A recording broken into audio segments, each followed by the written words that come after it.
नारियल फोड़ करके क्रेडिट लेने का काम करते हैं। इंसान के हर कर्मों का रिजल्ट 5 साल के बाद आता है।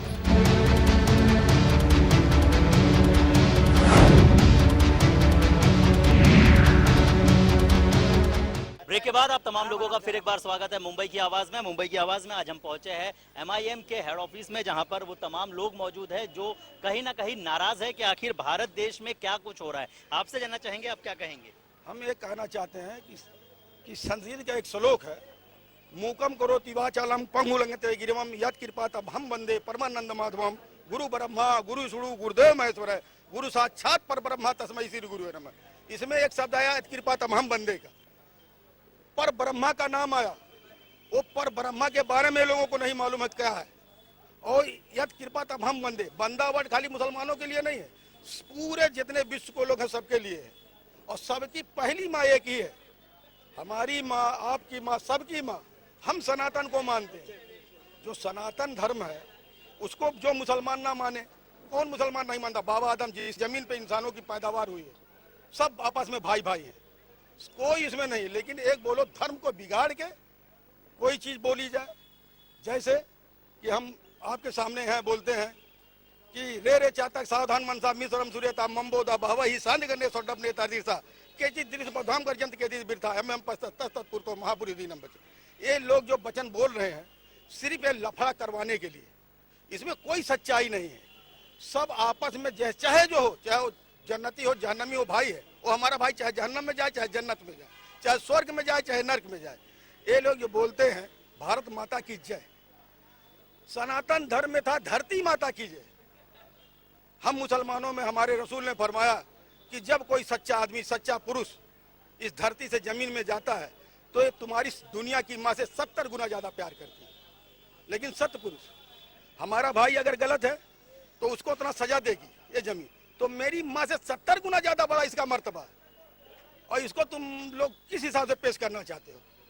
राजनीतिक धरती माँ का जय, ये धार्मिक है, धरती माँ की जय, और भारत माता की जय राजनीतिक है।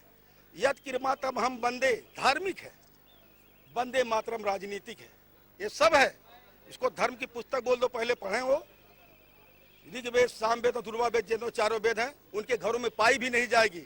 एक धर्म के नहीं, ये साइंस पढ़ लिए, डिग्री ले लिए, धर्म की बातें करते हैं बैठ के। ये हम मंच पे बैठे, इन्हें नंगा कर दिया जाएगा कि तुम कितने बड़े धार्मिक हो। इसके अलावा और भी लोग हैं, उनसे भी हम बात करेंगे। क्या कहना चाहेंगे जिस तरह से वारिस पठान को निलंबित किया गया है? वारिस पठान को निलंबित किया गया है, हम इसका निंदा करते हैं कि बहुत गलत तरीके से उनको निलंबित किया गया है। क्योंकि उन्होंने जय हिंद का नारा लगाया था, भारत देश जिंदाबाद का नारा लगाया था, हिंदुस्तान जिंदाबाद का नारा लगाया था, और महाराष्ट्र का नारा लगाया था। तो इन सब चीज़ों को हटाकर सिर्फ एक ही बात को लेकर उन्होंने जो स्टंट खेला है अदर पॉलिटिक्स पार्टियों ने, वो बहुत गलत तरीके से किया है। आप जानते हैं कि कुछ दिन पहले श्री श्री रविशंकर ने बंद स्टेज के ऊपर पाकिस्तान जिंदाबाद का नारा लगाया था। उस मुद्दे को हटाने की कोशिश की जा रही है, और ये जय हिंद का नारा, भारत माता की जय के नारा, ये जबरन ठोका जा रहा है। आप क्या कहना चाहेंगे पूरे मुद्दे पर? देखिए, ये जो मुल्क है यहाँ पे तमाम धर्म के लोग रहते और बसते हैं। यहाँ गंगा जमनी तहजीब है, और मैं ये जानना चाहता हूँ कि सिर्फ मुसलमानों पर ही क्यों ये सवाल उठाया जाता है कि आप लोग देश के भक्त नहीं हैं? क्या ये जानते नहीं कि मुल्क की आज़ादी के लिए क्या हमारे असलाफ ने, हमारे उलमाए किराम ने इस मुल्क के लिए अपने लहू को पेश किया? क्या अगर मुल्क से मोहब्बत नहीं होती क्या अपने लहू को पेश करते? इस मुल्क से यकीनन यहाँ के मुसलमानों को मोहब्बत है। और अगर कोई ये कहता है कि भारत माता की जय नहीं बोलने से वो नेस्ले वो जो है इस मुल्क को जो है तकलीफ पहुंचा रहा है और उस मुल्क से वो जो है वफादार नहीं है, तो ये गलत बात है। यहाँ का जो संविधान है, डॉक्टर बाबा साहब अम्बेडकर ने जो यहाँ का संविधान तैयार किया है, वो कॉन्स्टिट्यूशन के हिसाब से MIM पार्टी हमेशा अपने जो है दस्तूर और जो यहाँ का कानून है उसके चार दीवारी में रह करके काम करती है और उसी के पर जो है भरोसा और यकीन रखती है। जो कानून कहता है उसी पर हमारे बैरिस्टर असदुद्दीन अवैसी साहब तमाम कार्यकर्ताओं को चलने के लिए कहते हैं और हम यकीन करते हैं कि एमआईएम पार्टी जो है और उसके कार्यकर्ता जो है और यहाँ के जो मुसलमान पूरे मुल्क के रहने और बसने वाले हैं वो इस मुल्क से प्यार करते हैं और यहाँ की जो दस्तूर है उसको मानते हैं।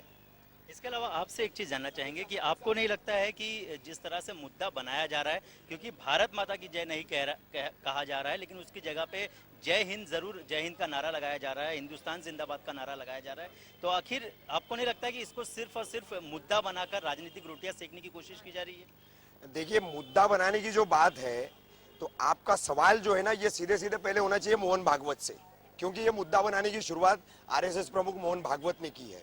उन्होंने कहा है कि देश के युवाओं को पेट्रोटिज्म सिखाना पड़ेगा कन्हैया कुमार के जेएनयू के मामले के बाद। तो पेट्रोटिज्म जो है इस देश के युवक को क्या आज मोहन भागवत सिखाएंगे, जो पहले तो आधी चड्डी में जो है औरतों में और तमाम समाज में आने से शर्माते नहीं थे, हाँ, अपना आधा शरीर उगाड़ करके आज आ रहे आप महिलाओं के बीच में, और आप किसी तरह का कोई सभ्यता नहीं रख रहे और देश को सभ्यता के मार्ग पर चलने का आह्वान कर रहे। रही बात देखिए भारत माता की जय, तो इसमें बैरिस्टर असदुद्दीन ओवैसी साहब ने जो मामला कहा है, ये मामला जो ऐसा है कि ये एंटी इस्लामिक बात है।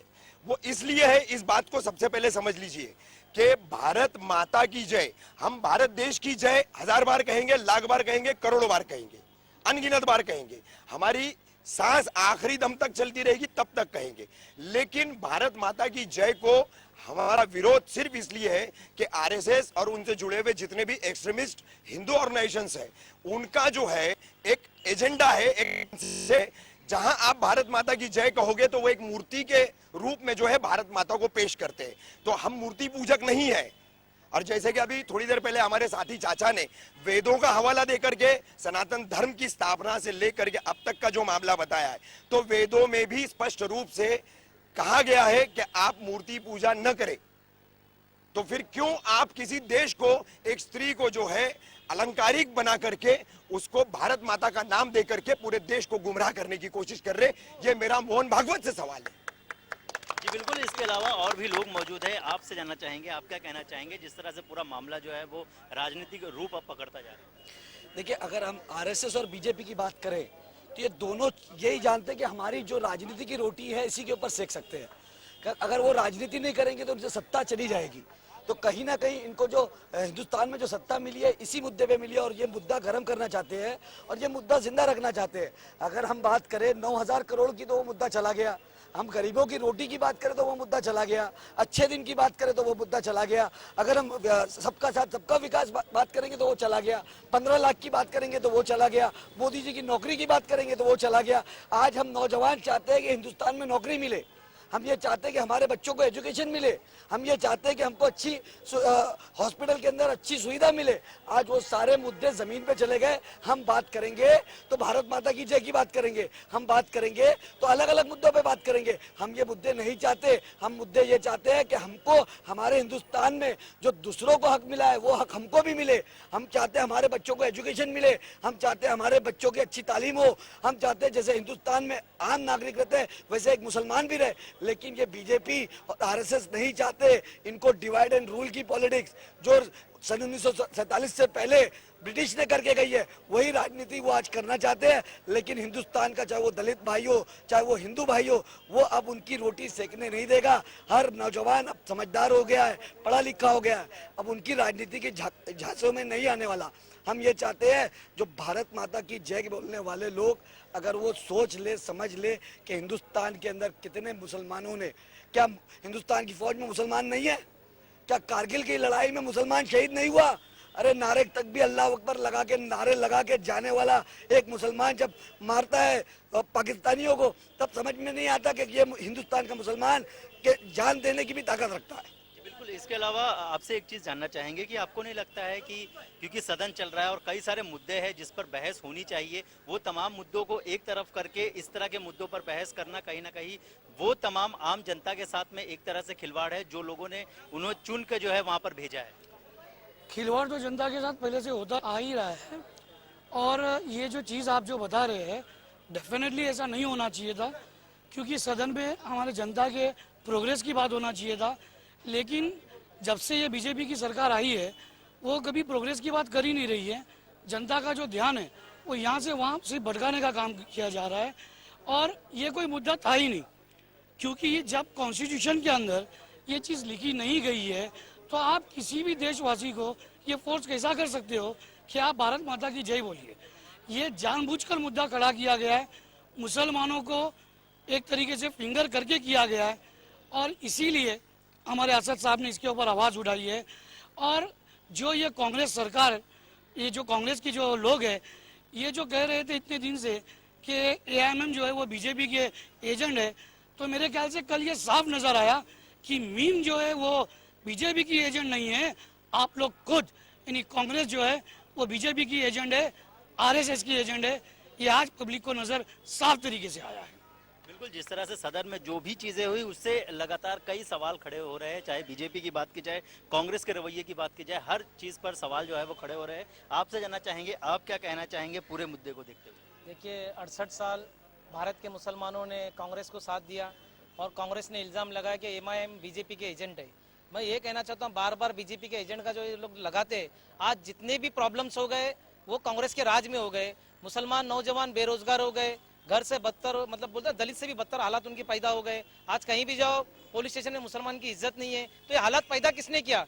जब 22% मुसलमान गवर्नमेंट में जब जॉब थे, आज 2% भी मुसलमान जॉब पर नहीं है। तो ये हालात किसने पैदा किए? ये वही कांग्रेस है जिन्होंने हिंदू मुस्लिम एकता का नारा देकर, ये कांग्रेस है जिसने आरएसएस को पैदा किया, ये वही कांग्रेस है जिसने शिवसेना को पैदा किया, और वही कांग्रेस की वजह से सब हालात बद से बदतर मुसलमानों की हो गई है। और अगर रही बात जय हिंद, ये कोई बात का मसला नहीं है, ये जानबूझकर उछाला जा रहा है, मुसलमानों को दबाया जा रहा है, मुसलमानों को बहकावे में लाकर दंगा फसाद करके मुसलमानों को जेल में ठूसने का काम ये लोग कर रहे हैं। तो मैं मुसलमानों की युवा से यही कहूंगा कि जल्दबाजी में कोई कदम ना उठाए। संविधान बहुत बड़ी चीज है, देश के सम्मान, ये देश हमारा है, हम सबका है, हम सब मिलकर यहाँ पर रहेंगे, हिंदू मुस्लिम एकता के संग रहेंगे। रही जो बात जो संविधान में होगा, उस संविधान का हम फॉलो करेंगे, लेकिन संविधान को अगर तोड़ मतोड़ कर बताया जाएगा तो उसके खिलाफ भी एमआईएम आवाज उठाएगी। आज सभी एमआईएम के थाना जिले से लेकर मुंबई की कमेटी सबने मिलकर हजारों की तादाद में यूथ यहाँ पर आए। इनका मकसद यही है कि अब जुल्म बर्दाश्त नहीं करेंगे, सच की लड़ाई लड़ेंगे, हक की लड़ाई लड़ेंगे, और जो भी हम पर जुल्म करेंगे उसको छोड़ेंगे नहीं, वो कोई भी होने दो। जी बिल्कुल, आवाज बुलंद की जा रही है यहाँ पर, और साथ ही साथ खास तौर पर जो लोग यहाँ पर मौजूद थे उनका मकसद सिर्फ एक था कि जो चीज संविधान में है उस हिसाब से ये लोग करने को तैयार है। ये लोग हिंदुस्तान जिंदाबाद कहने को तैयार है, लेकिन भारत माता की जय जो संविधान में नहीं है वो बिल्कुल नहीं कहेंगे। इसके अलावा इनकी और भी मांग है, इनका सीधे तौर पर ये कहना है कि विकास की बात की जाए, ना कि इस तरह की बातें की जाए। फिलहाल हमारे इस खास पेशकश मुंबई की आवाज में आज के लिए बस इतना ही। तो मुझे अली सलामत अली और मेरी पूरी टीम को दीजिए इजाजत। नमस्कार।